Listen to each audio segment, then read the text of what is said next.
Hello everyone, welcome to your own channel financial planning by Rishi Mehra. So आज की video का topic है how to invest in your twenties. Early age में, college में होके, school में होके, जब आप मेजर हो जाते हैं तो आप 20, 21, 25 साल की एज में जो है कैसे इन्वेस्ट करना करेंगे, क्या क्या चैलेंजेस आते हैं हमारे पास। सो ये वीडियो जो है उन लोगों पे फोकस्ड है। So let's start our video. Right now is the best time to invest. मतलब जो अभी समय चल रहा है वो जो है बिल्कुल जो है राइट टाइम टू इन्वेस्ट है। आज हम बोलते 10 साल पहले जो था, अगर हमने इन्वेस्ट किया होता हमारे पास कितने पैसे होते। और यही चीज़ जो है हम 10 साल बाद भी बोलेंगे, मतलब 2031 में जाकर भी हम ये बोलेंगे काश मैंने 2021 में इन्वेस्ट किया होता तो मैं आज एक करोड़पति होता। इसका मतलब ये समय इन्वेस्टमेंट के लिए बिल्कुल राइट है। सबसे पहले हम डिस्कस करेंगे 5 पिलर्स ऑफ इन्वेस्टिंग। सबसे पहला पिलर है बजटिंग। आपको जो है एक बजट बनाना पड़ता है कि आपकी सैलरी एक पर्टिकुलर एक्स अमाउंट है तो उसका जो है किस परसेंटेज में जो है आपने एलोकेशन करनी है। यूजुअली एक थंब रूल के हिसाब से हम बोलते हैं it should be 50-30-20। 50 for the needs, 30 for the wants and 20 for saving और investing. Second pillar of investing है सेविंग। ज़्यादातर लोग क्या करते हैं, वो कंजर्वेटिव इन्वेस्टर्स होते हैं। वो क्या करते हैं, खर्चा करने के बाद सोचते हैं कि हम क्या हमारे पास जो बचा उसको सेव करें, जबकि जो है उल्टा होना चाहिए। सबसे पहले लोगों को पैसा निकालना चाहिए फॉर सेविंग, फिर उसको जो है इन्वेस्ट करने के बारे, और फिर जो है उस पैसे से जो बचा पैसा है उससे जो है उनको खर्चा करना चाहिए। थर्ड पिलर है इन्वेस्टमेंट प्रोडक्ट्स। इन्वेस्टमेंट प्रोडक्ट में हमें जो है नॉलेज लेनी पड़ेगी कि जो है कौन से डिफरेंट इन्वेस्टमेंट प्रोडक्ट्स है, जैसे पीपीएफ है, एनपीएफ है, एनएससी है, और जो है म्यूचुअल फंड्स है या स्टॉक्स है। बहुत अलग अलग जो है प्रोडक्ट्स है, और हर प्रोडक्ट जो है एक पर्टिकुलर नीड को जो है फोकस करके जो है चलता है। ओके, फोर्थ पॉइंट है फाइनेंशियल मैट्रिसेस।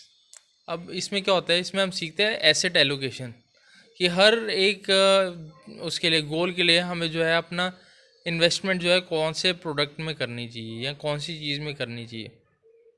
लास्ट है टैक्सेस। इस चीज़ पे हम ज़्यादा ध्यान नहीं देते, पर ये भी जो है बहुत इंपॉर्टेंट चीज़ है कि ये जो है हमारी इनकम कितनी है, उसमें हमें कितना टैक्स पड़ रहा है, और उस टैक्स को बचाने के लिए हम किस तरीके से जो है इन्वेस्ट करें, चाहे एलआईसीज़ में करें, चाहे हम ईएलएसएस में करें, ठीक है, या पीपीएफ में करें। हर चीज़ का जो है हमें टैक्स बेनिफिट मिले। Okay, let's discuss the 3 basic financial goals. हमारे पास 3 बेसिक फाइनेंशियल गोल्स होने चाहिए। सबसे पहले है एमरजेंसी गोल। एमरजेंसी गोल जो है, जैसे हमने देखा कोविड के टाइम में हमने सीखा है, एमरजेंसी गोल जो है बहुत ज़्यादा इंपॉर्टेंट है। हमें 3 to 6 मंथ्स का जो हमारा खर्चा है, मतलब जो हमारी नीड्स की कैपिटल है, 50% ऑफ आवर इनकम, वो जो है 6 मंथ्स का सरप्लस हमारे पास होना चाहिए। कि मतलब आज कोविड हो गया है, हमारी सैलरी नहीं आई 6 महीने, या कोई और सर्कमस्टांसिस हो गए, हमारी नौकरी चली गई, तो हमारे पास 6 महीने का खर्चा होना चाहिए अपने बैंक अकाउंट में। दूसरा आता है वेल्थ गोल, कि हमें इतने पर्टिकुलर टाइम में जो है कितना पैसा चाहिए। जैसे लोग सोचते हैं कि अगले 10 सालों में हमारे पास 1 करोड़ रुपए का कॉर्पस होना चाहिए।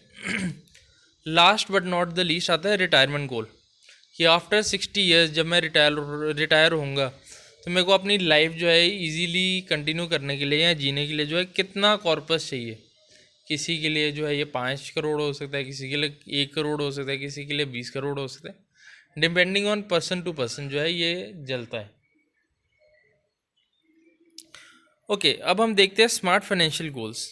सबसे पहले हम क्या देखें कि मेजरेबल गोल्स होने चाहिए। Set your wealth goals in a way so that you are able to measure और प्रोग्रेस। ठीक है, अचीवेबल, सेट अटेनेबल टारगेट्स। ये नहीं होना चाहिए कि जो है मैं 30% का जो है एवरेज ग्रोथ कर पाऊँगा। एवरेज हमारा अगर इंडेक्स जो है 15-17% का देते तो हमें लगा के चलना चाहिए, अगर मैं अच्छी भी इन्वेस्टमेंट करूँ तो मैं 20% ले सकता हूँ। हम अनअटेनेबल गोल्स ना रखें। हमारे जो गोल्स हैं हमारे रेलिवेंट होने चाहिए बहुत ज़्यादा। Tag your goals to specific milestones you want to achieve in your life. जैसे हमें अगले 10 साल में घर बनाना है, 15 साल में मेरे को गाड़ी चाहिए, या 20 साल में मेरे को बच्चों की एजुकेशन के लिए चाहिए, या अगले 40 साल में मेरे को रिटायरमेंट के लिए चाहिए। हर गोल जो है हमारा टाइम बाउंड होना चाहिए, और उसको जो है उसी टाइम बाउंडेशन के हिसाब से हमें जो है एसेट को एलोकेट करना चाहिए। आफ्टर अ क्वार्टर और अ ईयर हमें जो है अपना प्रोग्रेस जो है रेगुलरली रीअसेस करनी चाहिए कि मेरी इन्वेस्टमेंट या मेरा प्रोडक्ट जो है वो उसी डायरेक्शन में जा रहा है जिस डायरेक्शन में मैंने सोचकर उसको इन्वेस्ट किया था कि नहीं। अब हम जैसे डिस्कस किया था, रेगुलर और एडवांस प्लान में हम क्या करते हैं। रेगुलर या कंजर्वेटिव लोग क्या करते हैं, जो उनकी इनकम आती है उसमें से खर्चा करते हैं, और जो अमाउंट बच जाती है उसको जो है सेव या इन्वेस्ट करते हैं, ठीक है। जबकि जो मॉडर्न वे है वो क्या होना चाहिए, या मॉडर्न और एक्यूरेट वे है वो क्या है कि हमें इनकम आई है, उसका हमने सोच लिया है कि 10,000 की इनकम आई है, हमें उसमें 2,000 रुपये जो है सेव करना है। सबसे पहले हम पैसा जो है सेव करें, और फिर जो पैसा बच रहा है उसको ही हम खर्च करें। जबकि रेगुलरली या कंजर्वेटिवली ये बिल्कुल उल्टा होता है। अब हम देखते हैं proper asset allocation of stocks, या हम स्टॉक्स एंड सेफ एसेट्स की तरफ करें। बॉन्ड्स भी हमारा सेफ एसेट होते हैं। एज के अकॉर्डिंग जो है ये कैसे वेरी करता है। एक जनरल प्रैक्टिस के हिसाब से हम यहाँ पे 100 minus your age rule follow करते हैं। मतलब अगर 100% ऑफ इन्वेस्टमेंट अमाउंट है तो उसमें से कितना परसेंट हमारा जो है फिक्स्ड एसेट में होना चाहिए और कितना परसेंट स्टॉक्स में होना चाहिए। तो ये रूल में क्या होता है कि जो आपकी एज है, ठीक है, वो फिक्स्ड एसेट में जाना चाहिए पैसा, और rest of the amount should go into stocks. So जैसे हमारी एज बढ़ती जाती है वैसे वैसे हमारा फिक्स्ड एसेट में पैसा बढ़ता जाएगा और स्टॉक्स में पैसा कम होता जाएगा। अब एक बहुत मिसकंसेप्शन है हमारे दिमाग में कि जो है अर्ली स्टार्ट नहीं करनी चाहिए इन्वेस्टमेंट, लेट स्टार्ट करो पर बड़े अमाउंट से स्टार्ट करें। अब ये चार्ट दिखाता है कि एक 5 साल के डिफरेंस पे हमारा इन्वेस्टमेंट अमाउंट या हमारा जो रिटर्न है वो कितनी ज़्यादा वेरी करेगी। अब सपोज़ कीजिए हम 18% का ही पकड़ लेते हैं। एक 25 साल पे इन्वेस्ट करता है इंसान, एक 30 साल पे, 35 साल पे, 40 साल पे, 45 साल पे, और वो रिटायर होता है 60 साल में। तो उसकी कितना फ़र्क पड़ेगा 18% के हिसाब से। जो 25 साल में 5,000 रुपये मंथली लगा रहा है उसको 17.5 करोड़ रुपये आएगा, जबकि वही 5 साल लेट करने के उसको जो है 10 करोड़ का डिसएडवांटेज हो जाता है। मैं उसको सिर्फ 7.25 करोड़ रुपये आएगा। 35 साल में उसको 3 करोड़ के अप्रॉक्सीमेट आएगा।